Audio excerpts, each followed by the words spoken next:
నమస్తే, welcome to Disha TV. మంచినీళ్ళపైన యుద్ధం effect, బొట్టు బొట్టుకు పైసలే.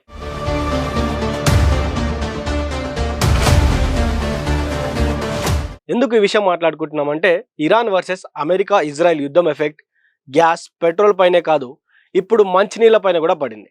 యుద్ధం కారణంగా మంచినీళ్ళ ధరలు సైతం పెరుగుతున్నాయి. తాజాగా తమిళనాడులోని తిరుచితో పాటు పలు ప్రాంతాల్లో ప్యాకేజ్డ్ డ్రింకింగ్ వాటర్ ఏవైతే ఉన్నాయో వాటి ధరలు గణనీయంగా పెరిగాయి. అంతర్జాతీయ మార్కెట్లో ముడి పదార్థాల ధరల పెరుగుదల, వాణిజ్య ఎల్పిజి సరఫరాలో ఏర్పడిన అంతరాయం దీనికి ప్రధాన కారణాలని తయారీదారులు పేర్కొంటున్నారు. అయితే పశ్చిమాసియాలో నెలకొన్న ఈ యుద్ధం పరిస్థితుల కారణంగా దేశవ్యాప్తంగా వాణిజ్య ఎల్పిజి సరఫరాలో కాకుండా మిగతా అన్ని విషయాల్లో కూడా ఇబ్బందులు ఏర్పడ్డాయి.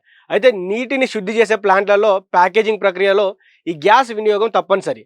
అయితే ఇప్పుడు సరఫరా తగ్గడంతో ఓపెన్ మార్కెట్లో ధరలు పెరిగి ఉత్పత్తి వ్యయం భారమైందని కూడా చెప్తా ఉన్నారు. ఇక వాటర్ బాటిళ్ల తయారీకి వాడే ప్లాస్టిక్ క్యాప్స్, లేబుల్స్ తయారీ ఖర్చు 15% నుంచి 30% వరకు పెరిగాయి. అయితే ఒక్కొక్క లేబుల్ పైన కూడా దీనిపైన లేబుల్ కావచ్చు, ఆ క్యాప్స్ కావచ్చు, వీటన్నిటిపైన కూడా ధరలు పెరిగిపోతా ఉన్నాయి, ఖర్చులు పెరిగిపోతా ఉన్నాయి.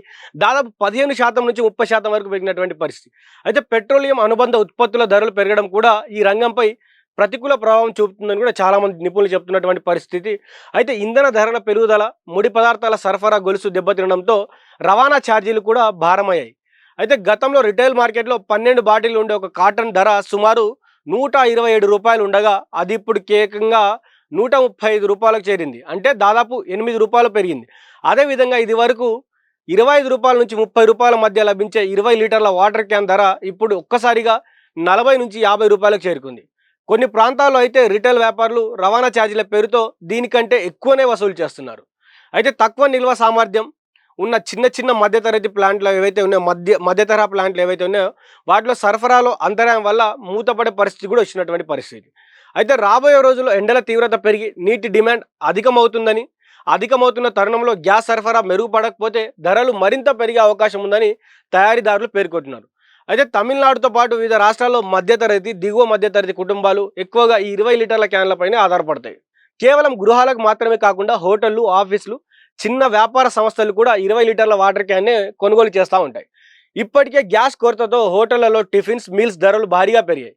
గ్యాస్ ఛార్జ్ పేరుతో ప్రతి ఆర్డర్పై 10 రూపాయలు అదనంగా వసూలు చేస్తున్నటువంటి పరిస్థితి. మరోవైపు గ్యాస్ ఆధారంగా నడిచే ఆటోలు సైతం గ్యాస్ కొరత కారణంగా నడవలేని పరిస్థితికి వచ్చాయి. ఇప్పుడు తాగే మంచినీళ్లపై కూడా యుద్ధం ఎఫెక్ట్ పడడంతో భవిష్యత్తులో మిగతా అన్ని నిత్యావసరాలపై కూడా ఈ ప్రభావం పడే అవకాశం ఉందని కూడా చాలా మంది చెప్తున్నారు. మరి యుద్ధ ప్రభావం నుండి ప్రజలు రక్షించేందుకు కేంద్ర ప్రభుత్వం ఎలాంటి చర్యలు తీసుకుంటుందో కూడా మనం వేచి చూడాల్సిన అవసరం అయితే ఉంది. మనం అసలు యుద్ధం మొదలైనప్పటి నుంచి కూడా అందరూ గ్యాస్ గురించి, ఎల్పిజికి సంబంధించి కావచ్చు, ఎల్ఎన్జి సంబంధించి వీటి గురించే మాట్లాడుతున్నారు తప్ప దాని తర్వాత ఎఫెక్ట్ ఏదైతే పెట్రోలియం కావచ్చు ఇవన్నీ తగ్గితే, రవాణా సంబంధించినటువంటి ఇవన్నీ సరఫరాలు తగ్గితే మిగతా ప్రోడక్ట్స్ పైన కూడా పెరుగుతూ ఉంటాయి. అందుకని చాలామంది చెప్తూ ఉంటారు ఎప్పుడైతే పెట్రోల్, డీజిల్ ధరలు తక్కువగా ఉంటాయో అప్పుడే మిగతా సరుకులు అన్ని ధర కూడా తక్కువ. ఎందుకంటే ఈ రవాణా ఛార్జీలు తగ్గుతాయి. ఈ పెట్రోల్, డీజిల్ ఛార్జీలు అంటే డీజిల్ ఛార్జీలు తగ్గితే మిగతా అన్ని ఛార్జీలు కూడా తగ్గుతాయని చెప్తారు. సో ఇప్పుడు పెట్రోల్, డీజిల్, ఎల్పిజి, ఎల్ఎన్జి ఇవన్నీ కూడా చాలా కొరత ప్రాబ్లంలు ఉన్నాయి కాబట్టి వాటికి సంబంధించిన వాటి ద్వారా తయారయ్యేటువంటి ఏవైతే వాటర్ బాటిల్ లేబుల్స్ కావచ్చు, వాటర్ బాటిల్ సంబంధించినటువంటి ఏవైతే ఈ క్యాప్స్ కావచ్చు, ఆ గ్యాస్ ఉంటేనే ఇవన్నీ తయారవుతాయి కాబట్టి ఇప్పుడు అవి కూడా తయారు కానటువంటి పరిస్థితిలో ఒక్కో వాటర్ క్యాన్ ధర కావచ్చు, ఒక్కో వాటర్ సంబంధించినటువంటి ప్లాంట్ల ధర కావచ్చు విపరీతంగా పెరిగిపోతా ఉన్నాయి. ఈ యుద్ధం ఎఫెక్టు వాటర్ ప్లాంట్స్ పైన, వాటర్ పైన కూడా పడబోతా ఉంది. రానున్నటువంటి రోజుల్లో మిగతా అన్ని రంగాలపైన కూడా పడతాయని కూడా చాలా మంది చెప్తా ఉన్నారు.